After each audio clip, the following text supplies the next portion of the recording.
বাড়িতে এরকম বানিয়ে খাবেন, হেবি সুন্দর লাগছে খেতে।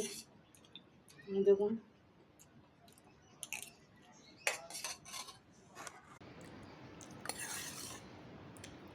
আমি ভাত দিয়ে খাবো, ডাল ভাত করেছি, তাই একটু শুধু খেয়ে আপনাদের দেখাচ্ছি ভিডিওটা।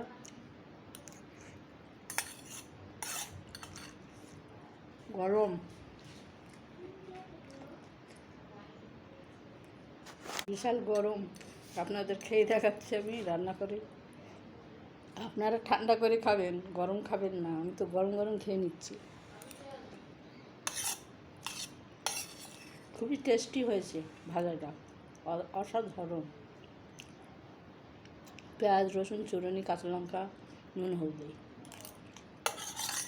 কোনো মশলা দেয়নি।